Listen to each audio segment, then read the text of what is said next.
So yeah, thank you for the introduction, Max. And like I said, I have been, working in the consultant companies in the corporate world.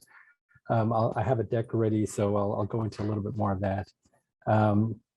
But yeah, like I said, sometimes as designers, as work partners, we do get closer with people and everything. All right, so I think yeah, we should share that with Max. Him being a dear friend of mine, and camping trips and all that, and wonderful experiences on that end as well. So yeah, thank you, Max, for all the opportunity for everything, and for allowing me to speak to your class here.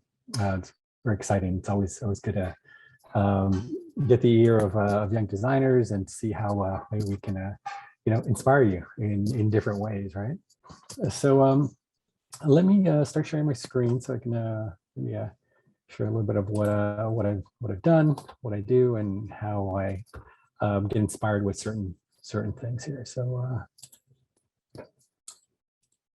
all right. So a little bit about me.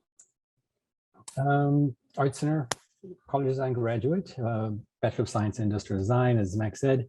I did have taken kind of this SolidWorks track, I guess you could say, throughout my career, and using that as a support to a lot of products. So I have gotten a few of my certifications with SolidWorks and sheet metal and surfacing and all that stuff. I teach SolidWorks at Art Center and at Mount SAC, and it's been a great experience with that. I was able to speak at SolidWorks World last year on a couple of topics, which is also incredible experience as well.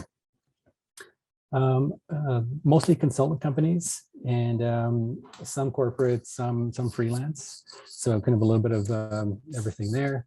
I have taught at Art Center, at Mount SAC, and substituted at Long Beach a couple of times for Max as well.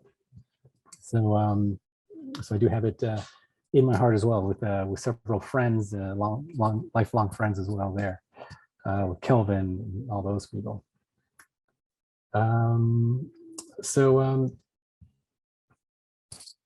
With that, I've been working mainly a lot of appliances, pro audio equipment, sporting equipment, some soft good stuff, environment, exhibit, stuff like that. Lately, I've been doing a lot of just things with the electric vehicles, electric cars, some soft goods there with harnesses and things that safety related with that. This is partly a 3D model, and that was done in SolidWorks, and then partly done in Modo to get kind of the soft good elements to it. So some hard parts that were a little bit more of the kind of the metal parts and the buckles and everything that you see there, and then all the soft goods, all the belts and the pads and all that stuff were done in Modo, which is more of a subdivision modeler. So whatever tool works best as you're creating whatever it is that you need to create with this. This is more of a visualization project, and for kind of this interactive animation that we did. Another thing that I've been working on recently, very recently and currently, is an electric racing car and plane called the Street Wing. And this was developed alongside with Desir Molnar, and he's an inventor, great guy. It's something that's going to be actually at the auto show pretty soon, at the LA Auto Show, and all done with surfaces within SolidWorks and assemblies and all that. So some hard points that we had to pick in terms of the wheels and the batteries and the motor shaft, all that kind of stuff. But the rest of it was sort of kind of open to the design, and partly with aerodynamics, partly with some stylistic cues, kind of going back to like the 30s inspired type of thing. You see here, I think, in the next image. So this is it in the hangar with the nose off, kind of showing this grill. And this has been a great experience as well, just working with an inventor, more of an inventor type of person. And his dream of realizing this as a race car and a plane that he's eventually going to fly. So his plan is to create multiple versions of these, that maybe at least 10, maybe 15 through investors, and then race these at hopefully Indy, maybe next year, we'll see. So I think I have another image there. This is it in the hangar with the wings in the recharge position, because since this is an electric plane, this is going to have batteries be recharged with the on the underside of the wings. It's going to have some solar panels. So it's going to have actually 4 wings. So 2 are on the top, and then 2 towards the bottom there. So it will recharge to a certain point as it's rolling down the road or racing. So fun project. So in terms of photography, so I started with film SLR back in about '89 or so, and it took me many places, right? So including the school at Art Center in the '90s, I kind of took it to school, took a lot of pictures, as many as I could, you know, in the class if we weren't too tired. This is the faucet project that we did, and this is like circa, I would say like '93 or so, and faucet project there. And this is us in a group shot after a couple of sleepless nights, and I think you may know that as well, with all the preparation stuff in the foreground there. And I'm over there on the right, kind of about third from the right. And yes, lifelong friends there as well. You know, I still talk to most of these people. Some went to Europe, and some, you know, lost touch with, but I think most of the people I still keep in touch with. And so when I went more digital, it's kind of the advent of our first daughter being born, and kind of stepped into that digital SLR in about 2005 or so, which is right about the time I met Max, right, just I think right after that. And so that's when I literally started taking like thousands of photos, you know, of daughter, and, you know, just everything, you know, just having this sort of unlimited film roll was amazing, because you know, whether it's sketching or photography, you know, the mileage is really makes you better, I think, you know, and then seeing the thing instantly, I think also makes you better. You kind of see your mistakes and kind of what you did wrong, what you did right off the bat. So it was something that was really kind of a turning point at that point. And speaking of mileage, in going out to Venice at the time, it was some long commutes, so sometimes 2 hours. And so, you know, lemonade out of lemons, I started taking my camera and taking breaks going through downtown. You know, this long commute took me through downtown most days, and some of those late nights, you know, I kind of encountered LA at night and wanting to go out there at night, and but not really being able to. I think at that time LA was still kind of sketchy, especially in that area. It wasn't even called South Park yet. It was just, you know, South LA, and so a lot of the pictures I would just take straight out the window, kind of thing. And but it kind of helped me kind of discover downtown LA again. So that's where I'm actually from, is kind of close to downtown in the Silver Lake area. But it was kind of rediscovering downtown at that point. So I met up with this great group called it's a meetup group, actually. They're still around, the Light Chasers of Southern California. And it's always kind of this revolving group of people that go out at night and take pictures in downtown LA. At that time, they were just getting started. They only had like, I think at the time, maybe like 20 or 30 people. And now I think it's up to like 800, 900 people, at least in the group. But we'd go out in these pockets of about, you know, maybe 10, 12 people and photograph downtown. And I think it just got, you know, there was safety in numbers. You know, we made it out there at night, and it was just great fun going out there and being able to photograph at night without having to stay in the car. And you know, just that rediscovery process, and really kind of just seeing the city in this very different light was great. So that's kind of like a little bit of that photography path and how I got to this point. So the three topics I'd like to cover today is mainly has to do with seeing, with interface, and with rendering. So three topics that have I think influenced me as a designer, and some of which I think weren't evident at first, but I think looking back, it really helped where it counted.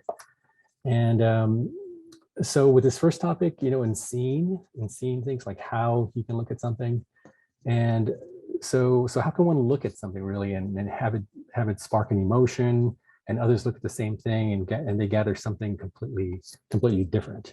So it first hit me, I think, when I joined that meetup group, the one I'm talking about, and we would go out and shoot downtown at night, with the safety in numbers, and we'd kind of stick together for the most part for about 2-hour walks. And so on our walks, we'd photograph the same things, and I would think, at first, all the shots are going to kind of look the same, right? Because we're all together and we're all kind of photographing the same things.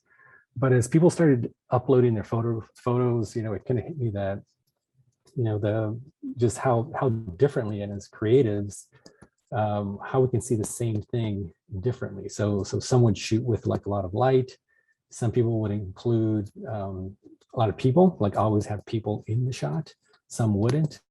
Some would do long exposures and really kind of bathe the building or whatever it is with light. Some would do black and whites and maybe skew the camera, so you get these really abstract images that you wouldn't even recognize what building it was. So really just different things, and all from the same same location and kind of the same group just walking together. And whether black and white, this one is actually one with myself in the shot. I unknowingly was the subject of one of the photographs that I looked at later. I was like, hey, wait, that guy looks familiar, right? And it was something that was interesting about this particular shoot was that I forgot to mount to my tripod. And what happened there was that I had no way of supporting my camera, right? So I had to find other ways of supporting my camera. And that kind of led to this, I guess you could say, limitation that you had to work around. So within that, I was able to take some I think, interesting shots. There were probably shots that I wouldn't have taken that night if I would have had a tripod. So I had to lean my camera up to a building and or the ground or some other surface, and that's me just supporting it on this little bench there. So that's why I don't have a tripod at that on that day. Some other people would maybe shoot the details and maybe put other things in the foreground. So kind of like this depth thing. And this is one of my shots that was taken up against the building looking up, which kind of looked like this, almost like this space station or something. And unexpected again. And it's just one of those things that kind of surprises you when you get back to your digital darkroom and start to crop and to enhance different places here and there. And so, people would work within their ability range and camera choices. And I would see that photos varied wildly from location to location. So it was a really interesting experience there. So when shooting, you can see how you can present the subject matter in a new light, in either composition or geometry. And here are a few images of the Hayden Tract over in Culver City. So it's a very industrial area. So this is one of those places where I really try my best to capture its mood, its kind of its symmetry, its lighting, its geometry. There was a lot of that there. So let's see, it's not going forward here. There we go. So this is an instance where I really search for the geometry within that light. So in the shots that we got that night, we were out there, and so like these places, let me annotate here. So this is this corner of the building kind of looking up at that edge. And, just working with those, this is a time when I think I wanted to, I was like in this geometry phase, I guess you could say, and really wanted to really pull the geometry from the locations and have it just either be abstract or people not know kind of like where you were, so to speak. And yeah, and then, this is one of those instances where no one really got the same picture. There's another one of that area there with the awning and the number and silhouette there. And this is actually across the street from where we used to work there in the Hayden Tract next. And yeah, they had this amazing suspended conference room just sticking out of the building there. And then they had these great, these windows, these light, I think they were like these light box types of windows or something that were up in the roofs, and it just looked really kind of just science fiction-y after cropping it right and just working with the color and almost like this color palette to sort of emerge from the difference between the light that was outside, this kind of this more fluorescent gas type lighting to the more the incandescent lighting that was inside, and it created this really cool, just warm and cool presentation to this color palette. So and that was asked a question like, hey, where was that? It's like we all just walked by it. It was one of those places that just you just got to see things a little differently.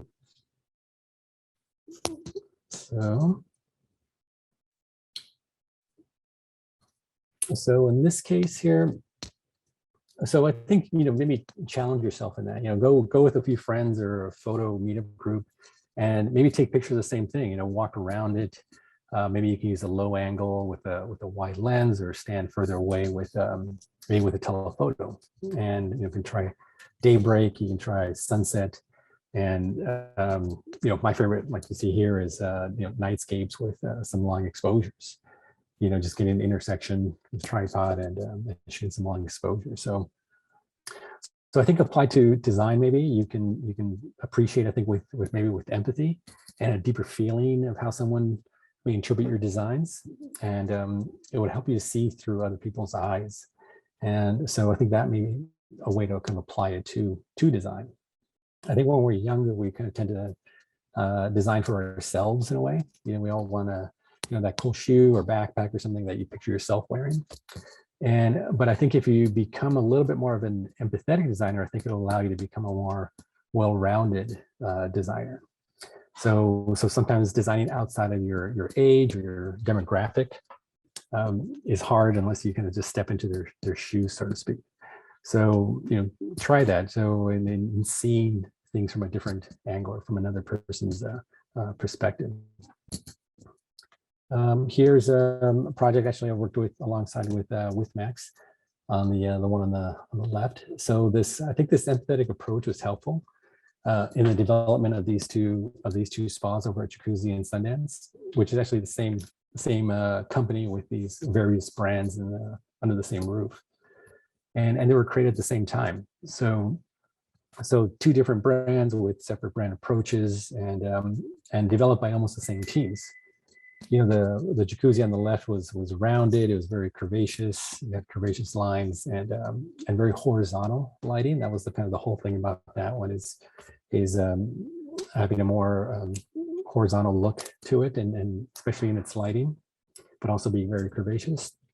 Whereas the one on the left, actually the one on the right, the Sundance 980, that one was a lot more angular. So more angular, a little bit more asymmetry with the seats, with some features. And that one was more about the vertical lighting, the vertical lighting on the corners, on the interior, on the some of the features as well. So we had to switch hats constantly in the clay development and the feature set, but always keeping in mind to the people that we're designing for, which is two different demographics. One more kind of this modernistic one, another one more kind of European and just angle blind versions. A couple more detail shots there of the lighting and of the control panel. The one on the left, the jacuzzi with the horizontal lighting and control panel. And then the one on the right with the more angular look and the asymmetric control panel, which was one of those things that we kind of like went back and forth on and saying, okay, why does it have to be on the side? Why can't it be in the middle? But you know, it was just one of those things where we kind of went out and we said, okay, it's got to be in this space, and it worked out. So in this this second part, this on the interface part, as I call it, interfacing with products. So it is a big part of an industrial designer's job, right? So I would say I think it's a pretty huge part, is how we interface with products. And so I think referencing interfaces and the subject of what makes maybe a consumer versus a pro piece of equipment can be aided with photography as well. Here I have two samples of a couple of cameras, on two ends of the spectrum in terms of who the user is going to be. Kind of similar, so it has a screen, it still has buttons, but you know, the amount of buttons varies wildly, right? One is obviously the one is the pro version, the other one's the more consumer version. And so when speaking about the tools of photography, we can assess many different variations of that tool and how the tool's used. So there could be casual ways, such as maybe even like the use of your phone. So, or there could be more professional ways. So maybe one is used for maybe a product shoot or a car commercial. Although that kind of line is blurring more and more as these smaller cameras get better and better, your phone cameras as well. And so so let's see. So I think let's see. So I think we'll go to this next one here. So I think now with the phone, you know, there's something that's getting more sophisticated as well. You know, like with those Canons and Nikons that have been, you know, full of buttons and things. We kind of see that emerging on the phone side as well. We get the very simple cameras, so to speak, and interfaces on our phones, and but also, depending on how far you want to take it, you get other apps that are much more complex and have more manual features, kind of bringing some of those same things from those DSLRs that are very complex into the app world. So some of those same, you know, analogies can be made, you know, from those pro cameras to these maybe some of these pro apps, and then on the other way, kind of going the other way. There we go. So I think the camera interface can now extend to the phone apps as well, as I was saying. So also from the simple to full manual cameras for the same device, and now these savvy app developers can add additional abilities. Something that was not possible with with these DSLRs. You know, things like haptics, tone mapping, face detection, autofocus, all that stuff. You know, a lot of this stuff is being introduced in software, and really almost leapfrogging these DSLRs that initially seem more advanced, but really are kind of these just more full, just kind of these button-laden devices, right? That really just didn't really take photography much further, only just kind of adding megapixels, but not really innovating, I guess you could say. Whereas, you know, I think on the phone side, they really had to kind of step it up and start innovating, because you were kind of locked into just this one little slab in your pocket. But as that little slab started getting more and more advanced, you know, with these features and motion control and all that kind of stuff, the apps and the photography went up as well. So you know, things like computational photography, tone mapping, all AR, gesture control, all that stuff. On the drone side as well, they've done a lot of stuff with gestures. So I think that's one area that's impacted the traditional camera makers, and that they're keeping the traditional features and just, you know, like I said, increasing just the megapixels, but not really innovating. And I think it's kind of hurting their bottom line. You know, they have to innovate as well. So it's just one of those lessons I think that you can take from that and maybe put it into your own products. So so when I was at Jacuzzi, there were many discussions and disagreements as to what to put on the control interfaces. So, and I think to a certain extent, we also fell into that trap of completely clearing the control of any buttons and just making a single screen. So it was cool and modern, but when I think back, I think it was at the expense of the user experience. And so, you know, the higher end versions of the spas had, you know, just the touch screens and things, but I kind of tended to like the you know, the I guess the lower end, I guess you could say, with the real buttons. And that kind of extends to the automotive section as well, you know, where some of these automotive manufacturers are starting to clear the interiors of buttons and actually making less expensive just screens with capacitive touch, you know, just plastic really, and no tactile feedback, which is, I think, important. I think when you're driving, you know, and being able just to reach over and just turn a knob without having to go down a menu rabbit hole there. So I think many users aren't happy with the results, you know, with some, you know, like Honda and Audi. I think they're bringing some of the buttons back and promising that they'll always stay there, you know, to kind of keep the customers happy. But these are questions and decisions you'll have to make when you're designing your user interfaces in the future. And so this is the Audi interior with kind of like a retraction there with more buttons. So with this interface study, you know, I wanted to explore more of a tiered way of presenting features as this possible appliance interface. So similar how a camera has an auto, a semi-auto, and a full manual mode. This had an easy kind of this modes section, and then a more advanced section, kind of similar to what maybe a camera dial has, where some people just like to keep it on auto. Some people tend to maybe explore a little bit more with the maybe the modes section, you know, with you see a little flower and say, okay, what's this? And maybe take pictures of a flower, maybe landscapes or night photography, things like that. And then once you get more comfortable with that, then you might want to, you know, kind of delve into the manual mode and just go full manual and really get into, you know, what is it that makes those shots, you know, maybe unique.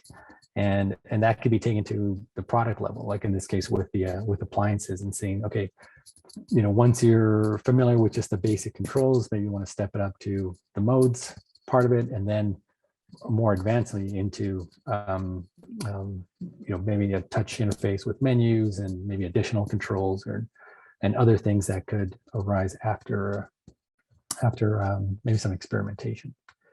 So, you know, this is something that can be applied to different domains. You know, it doesn't have to be appliances. It could be cars. It could be cameras. It could be you know, AR kind of stuff now. So all kinds of things that it could be applied to. Okay. So now getting into a little bit more of the rendering aspect of things. So in this third topic, you know, on how photography has impacted my ID workflow, and I think a lot, and this is and it's rendering. So when I create renderings, or actually when I teach renderings, so I don't necessarily show where all the buttons are. So I get to the foundational photographic lessons. Really, it's not really a, okay, this button does this and this button does that. It's more of a photo class in a way. So I really strive to show principles of photography and not just show how the program works. So it's kind of twofold, you know, twofold advantages of that. So, you know, you get great insight in thinking as a photographer. And then second, I think the same rules apply if you're using Keyshot or if you're using Moto or Blender or whatever your favorite rendering program is. So it's applicable to all. So it just, as long as you know where the buttons are, you can apply some of the same techniques to your renderings. So in kind of this first part, this composition, what I call composition, and in setting up the shots, and also with lighting, you kind of study the masters, I guess I call them, in photography and painting, and you can look at current masters. I think people that are still alive that are really doing some incredible work. In this case, Roger Deakins. This is a great cinematographer. He won an Oscar for Blade Runner 2049. A much, I think, awaited Oscar because he hadn't gotten one. He worked on Fargo. He worked on Skyfall. He worked on all kinds of movies, right? Oh, Brother, where art thou?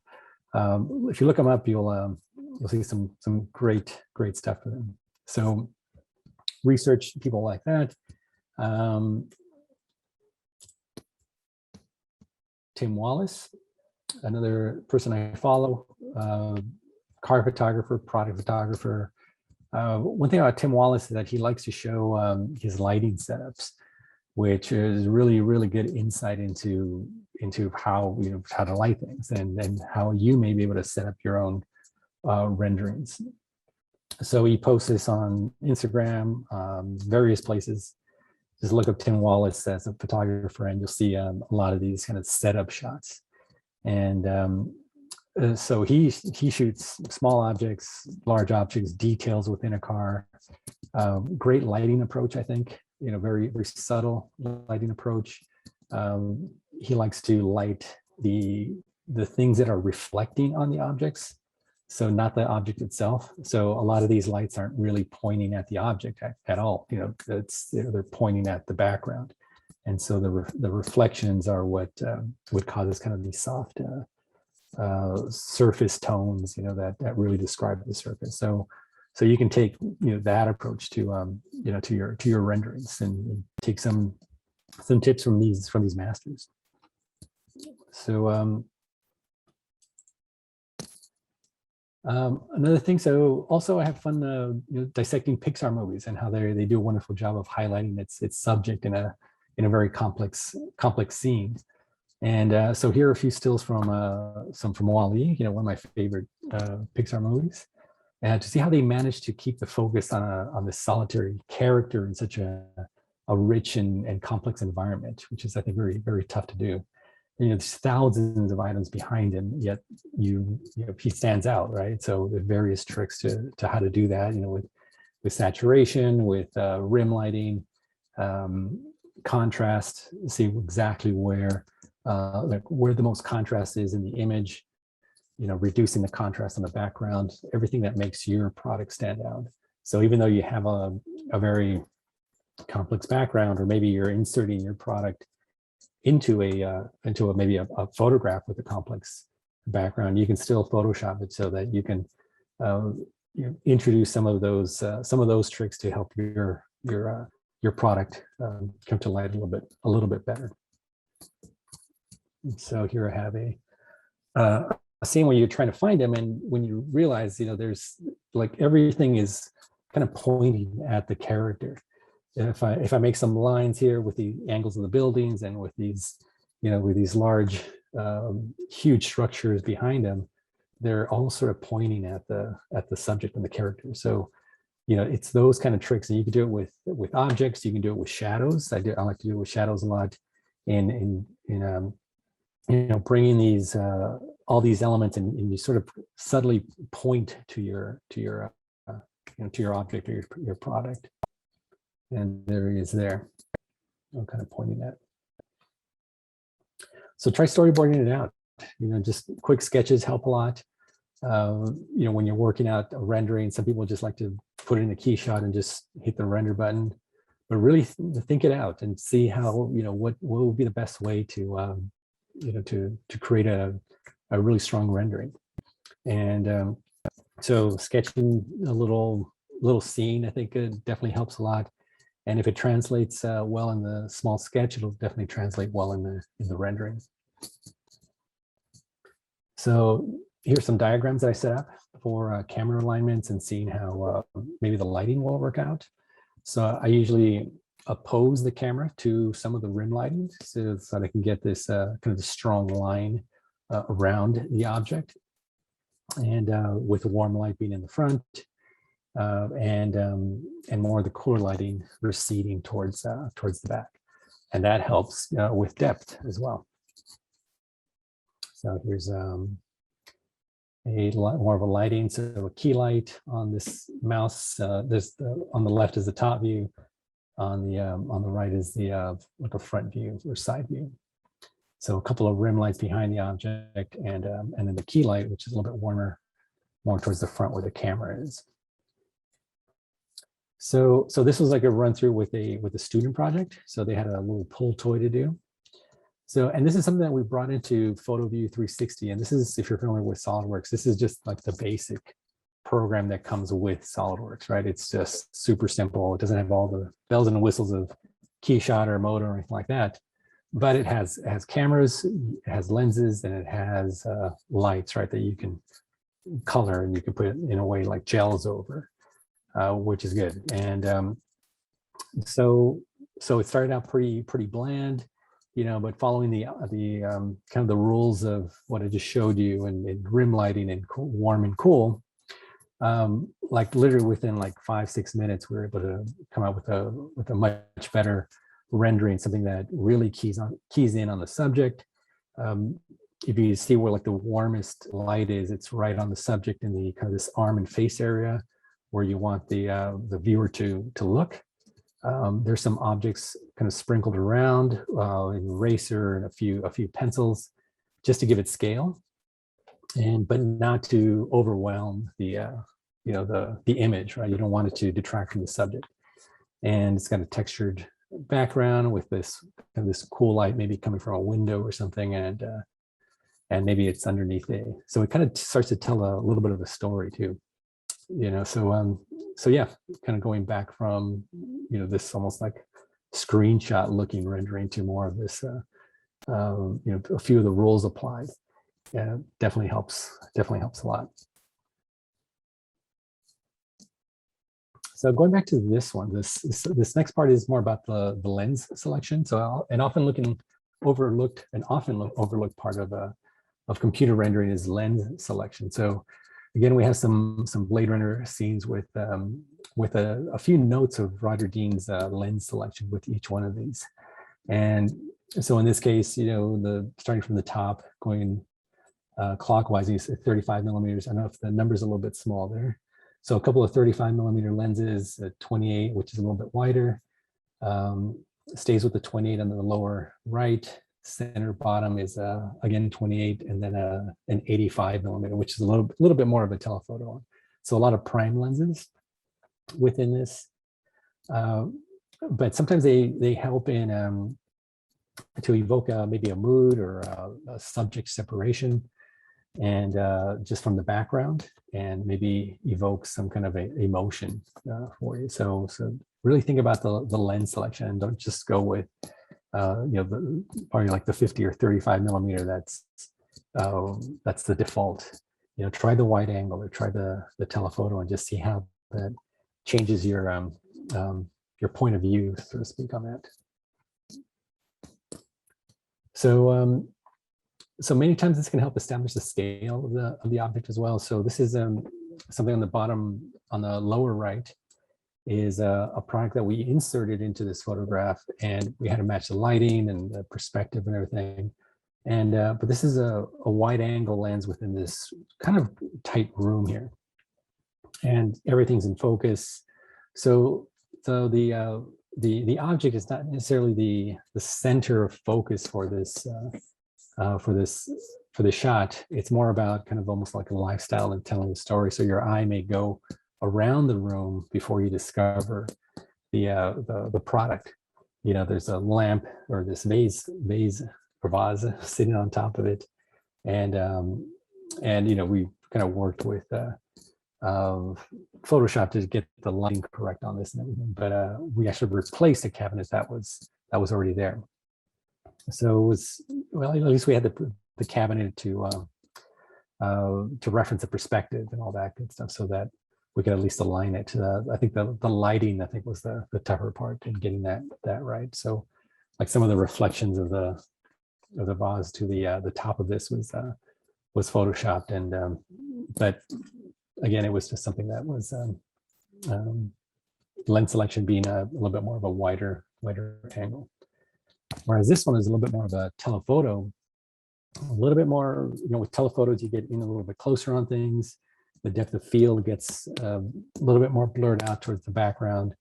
And we wanted to show the texture here. So it's a little bit more, I guess, more intimate or personal as you get closer to the object, as if you were looking down on it. And purposely blurring out the back or the floor area so that it wouldn't cause too much distraction. So this is one of our dog houses that we're doing for Momont, and kind of showing off the texture here. This laminate that's going to go on this wood, and not really showing the screens in this case. The magazines are there for scale, and again, you get the sense of scale also with the wood planks. So both of those things, and kind of both ends of the spectrum, even though they're not being shown off and there's no ruler there, you kind of get a sense of how big this is. So a little bit more on the kind of the telephoto side. I think this was like an 85 or 105 millimeter to get a little bit closer and not show too much convergence on the lines of the furniture. So and then this last part of the rendering aspect of things. So what I call is aft lens phenomena. So these are the effects that happen as soon as light hits the lens. So everything before that is kind of like this really super sharp and clear thing, your initial rendering, I guess you could call it. And so the camera actually introduces a lot of these artifacts that can lend a sense of realism, because they don't look, because it doesn't look too clean and sterile. So here we have the starter clean image. And then as we go, we have the film grain added. And I don't know if you can see it throughout the screen, but some of this film grain was added, just some little bit of noise there in Photoshop. And on a couple of these, I did exaggerate just so hopefully it comes out better on the zoom screen. Lens flare, subtle lens flare, possibly maybe from a window or from a light, from a lamp off camera. If you can kind of detect that, a little bit of chromatic aberration, which is just some imperfections in the lens and the way the lens separates the RGB and then focuses it back on the film plane. Sometimes there's slight differences and it creates what's called a chromatic aberration, which is in the image, it kind of just looks like a slightly shifted red on one side and maybe green on the other on brighter high contrast areas. So you can introduce a little bit of that into it just to give it just a little bit of a color shift there. And that could easily be done by just adding a little bit of distortion to one of the RGB channels, and simple as that, and it'll give you that slight color shift. And then the last one, also exaggerated maybe some dust and scratches back on the image. So that's something that could be added later, so that it just looks a little bit more like a possibly printed photograph that's aged a little bit.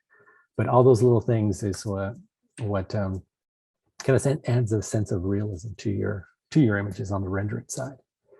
So you can use these as light or as heavy as you like. Just make sure you don't overdo it so that your product doesn't detract from your product story. But just those little subtle things kind of add a little bit of realism to one's images. So I would say take this approach of a photographer or cinematographer to bring out the best in your images. So this is how photography has inspired me and informed various facets of my design career. So some obvious, some a little bit more subtle. But I'd love to answer any questions you may have on any of these topics, whether it's the work or some of the photography aspects of things, and be happy to answer your questions.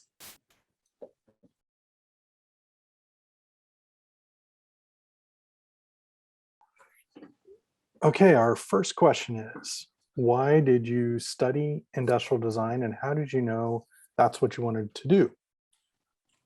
Oh yeah, excellent question. I do get this often, I think, especially from people that don't know about or what industrial design is. And I think as a youngster, I guess you could call me, a long time ago, I used to love just tearing things apart. I just wanted to see how things worked and just really what made them tick. And sometimes it got me in trouble, radios, all kinds of stuff. Sometimes, when I was a teenager, cars, things like that. But I had a really strong interest in art and all that. So, and I really didn't know what industrial design was back then, even as a during high school or even after high school. And then just kind of leafing through these books on like how they make movies and like Star Wars and all that stuff, and seeing the back of these things where who are the people that were drawing all these, and they were all industrial designers. It was one of those things where like, what is this, and investigated it more. And that's where I took a ride up to our Found Art Center and through a counselor, rode my bike up there, and that's where I think I was hooked, right? So, and seeing the gallery and just people in the shop just working on stuff, and just got really passionate about that. That was just one of those things that some profession that really spoke to me, and so far it's been really rewarding in that sense. People I meet and the projects that I've worked on. It's been a really, really fun ride. Yeah, most definitely. It's not always a career that you find, it sometimes finds you. Yeah, exactly. Okay, our next question. Did your photography influence your work in industrial design? And maybe in terms of rendering, presenting your design work? If so, what what do you think is a good technique or rule or thing that you have learned from photography that you have brought over to ID? So I think of the three that I showed, I think maybe the interface is probably one of the bigger ones, in kind of separating, what kind of consumer is using what, and like how many buttons to put, or what's that interface. I think I think that's how it's influenced me a lot. So it's not really directly with the image, not photography per se, but more like the use of cameras and just experiencing these different menus and just how hard things are to use for one thing and not another, and maybe applying it to products and then how they get used. Because I mean, just being in this whole photography, and some people just know me almost as a photographer, because I'm carrying around my camera. They ask a lot of questions about. I think they ask a lot of questions about how to use the camera, and so that gets to a lot of interface questions, and you start to think about the interface, and it's like, okay, how can I make an interface better for people, and maybe novices, as you first approach something, what would be the best way to tell this person, communicate through, with this, interface design, because you'll never speak to them at all. But what would be the best way to approach a kind of an interface, I guess you could say, for that. So I think that's maybe the way it's influenced me maybe the most, in that sense. And then a little bit more subtly, maybe in kind of the empathetic side of things, and the kind of that first part in the scene, and just seeing the same thing through other people's eyes. I think that might be the next thing. So being an empathetic designer, I think, helps a lot. Mm-hmm. Yeah, that's great. I think those are things that I've seen you pick up on for years. What are some of the biggest mistakes you see people making when they set up a shot for rendering?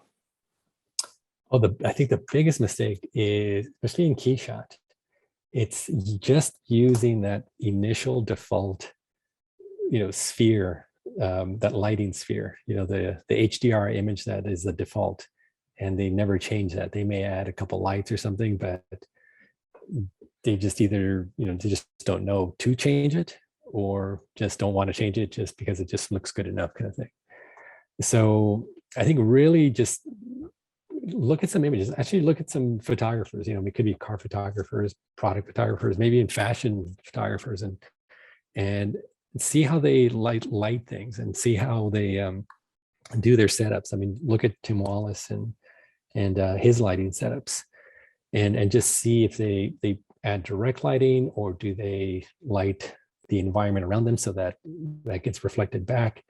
So I think it is mainly in the lighting, definitely in the lighting. There's not enough separation between the subject and the background. It just gets lost in the noise and everything. Just really give your image I think a hierarchy. You know, what is the first read, what's the second read, and what's the third read? You know, everything can be interested in your shot, but definitely set up a hierarchy as to what you want the viewer to see first. And you could do it with, you know, just either a spotlight or rim light around it, just so that the edge is being lit. You can do it with warm and cool. Pixar is a great example of that. Just look at you know, Monsters Inc. or Wall-E or any of those, and see how they work with warm light and cool light. And you know, the warm light kind of just, you know, advances towards you. The cool light recedes, and it gives it a really good sense of depth, and makes your products really stand out. So yeah, just investigate some photographers out there. I'm going to add a little bit on to the Yeah. question is, because we have a lot of interior designers in this class as well, is some of the products you shoot, and from the photography side, you shoot a lot of environments. So when you look at maybe how somebody can tell a story through a wider lens, if you will, maybe not physically, but a more environmentally as opposed to object wise, you see some of these similar mistakes and or challenges. Yeah, I think one of the first things that I learned when I started rendering environments was the inclusion of the horizon line right to your eye level. I mean, it just seemed something that was so basic, but it was when someone mentioned that to me that those renderings came out so much better. And is that inclusion of the horizon line, like right, it's almost like when you see my background here, you see the horizon line, like right where this belt line of these windows are. And that's where your eye should be, you know. So, and that should be maybe like in the, I guess, the lower, maybe the first fifth or 2/5, I guess you could say, of the image, if you're going vertical. And the inclusion of that, and also maybe another one was just keeping your the vertical wall straight, you know, and that's a kind of a big difference between I guess you could say a novice photographer and a more professional photographer. You look at again the image behind me, all the vertical walls and everything, they're perfectly vertical. There's no deviation from that. You look through any architecture magazine or Dwell or whatever it might be, look at that, and it's just so just that alone is one of those things that kind of separates more of a professional rendering versus a more of a novice rendering, I guess you could say. Great, thank you. And our next question is, what render engine have you found to be the most versatile, and what most commonly used in your work? Yeah, that's always this question where it's a good question, a really good question. It's it's sometimes it's a personal decision. Maybe it's the interface, maybe it's the cost of the program. Now I use Moto. So Moto is a program that's been around a good, probably like 14, 15 years. I think they came from 3D Studio Max, the programmers, and started from scratch. And the reason I like that, and I love Keyshot as well. I teach Keyshot. But Moto's got that little extra level of complexity. It's almost like the camera dial, you put it to the M, you know, for manual. You can really get into the nuts and bolts of what is an image and how you can add all these different effects to it. Now, it may be a little bit harder to use, but in terms of versatility, I think I found that one to be more versatile, because because you can also model within it. And you know, if you need some prop or you need something that you want to include in your model, or even maybe adjust the model slightly, you can do that within that program. With Keisha, you got to go back to your you know, to your initial model to change anything or to adjust. But it's for me, Moto has been a pretty versatile tool. It's one of those Swiss Army knives. I think the equivalent could be Blender, although they're not quite at that level yet. You know, Blender's free. I played around with it a little bit, and it's very similar to Moto in that it's a subdivision modeler and a renderer, but it's advancing pretty fast. So if you want kind of this free version, try Blender. You know, I think it could be a pretty versatile tool as well. Right. But I love the simplicity and ease of use of Keyshock. It's interesting is that I've found the more I've gotten into this is using multiple either rendering or modeling engines, and then compositing with Photoshop or what have you, to where you're really using the best tools for the particular outcome you're looking for, rather than going for this is what I've got access to, you know, quickly. And kind of going off a little bit on that, in being able to composite from multiple programs, is look for a program that's really really good at making masks and easy enough to make masks. I know Keyshots is still a little bit arcane in that. You know, it's not, you can't just pull just a single render mask from, at least I haven't found how to do it, where it's so easy in Moto just to turn everything off and just make this one rendering of just the mask that you need. Because maybe, you know, maybe you just need like that chair behind me, just the color, you know, that that kind of apricot color behind me. You just need that one color, not even the model, and it'll pull that just because you need to change that color, you know, in the rendering, you know. And it could be an animation too. So where it would take a long time to re-render an entire animation, you could just pull the mask off of that, render just that in like 5 minutes, and then put that in After Effects wherever you need to do it, and have that ability to just change that, you know, the color of the chairs or whatever it is that you need to change. So that flexibility is really important. I use a lot of masks in Photoshop, and so I think as Max, you probably do as well, you know, within your compositing for different programs. So yeah, if you have a program with that flexibility of making those masks, that's a great point of versatility as well. Yeah, absolutely. Okay, we have another question is, when you think of photography, do you think that phones would ever be capable of having the same power of DSLRs? And do you think that phone companies would want to incorporate more manual focused features into phone cameras? Yeah, that one is an interesting question. Yeah, there's parts of it is just physics, in that the image coming from a phone is really limited by the size of the sensor. You know, and in DSLR cameras, even the cheaper cameras, the sensor is pretty large compared to the one in the phone. So the image quality is always going to be, I think, inferior at that point. It's especially when you zoom in, like when you're trying to pull a mask and stuff. It's hard to do. You know, when you zoom in on it, when you bring it into Photoshop, you can really see the difference. You can see kind of that computational part of it or become evident.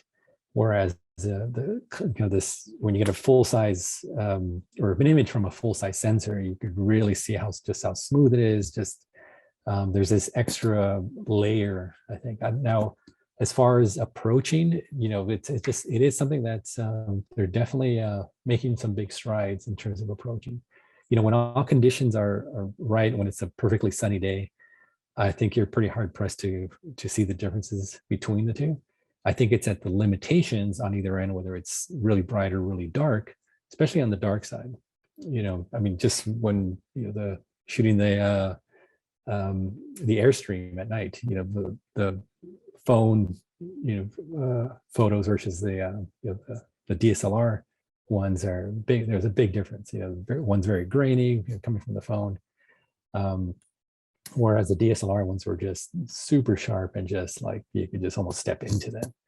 And it says, and it's when you're shooting at that limitation, and sometimes it's action, sometimes it's, like I mentioned, light, it's dark, the speed of things, sometimes the objects moving really fast, like as in nature photography, and possibly even being able to change lenses off of them, so, and I'm not sure if they'll ever get to the parity there, but they're definitely making some big strides. And let's see, and then on the second part, so do I think phone companies would want to incorporate more manually focused features into a phone camera? And yeah, there's a couple of companies that are starting to do that, and there's one called Halide, which is a little bit on the pricey side. It's like a $40 app if you buy the lifetime subscription. But they're not only incorporating a lot of these manual controls, like similar to a DSLR, but they're advancing it in a way that they're adding like gestures and things that it's something is not necessarily a button, but you just slide up and down to get the exposure, increased or decreased, or maybe the flash on or the focus and all that stuff. So some of these things are getting a little bit more gesture based, and so they're advancing from like another angle, and they're taking things from using the phone's abilities and advantages, and that's where I think DSLRs have to catch up a lot if they're going to, increase their sales or even maintain their sales. They've been dipping for the last 10 years. So some innovation I think can be had from smartphones. So a little bit of back and forth. So the ability to change how we perceive photography from a software standpoint, as opposed to just strictly what the hardware can do. Exactly. Yeah. All right. Well, thank you very much for being with us tonight, and appreciate you answering our questions. And you're welcome. Pleasure. Wish we were all in class there. Yeah. Hopefully next time we're able to have you in the classroom and maybe do some live demos. Yeah, and give the class my email or link or whatever, and I'd love to answer any questions offline, what have you. Love to answer any technical or otherwise. Very good. Thank you very much, Jesus.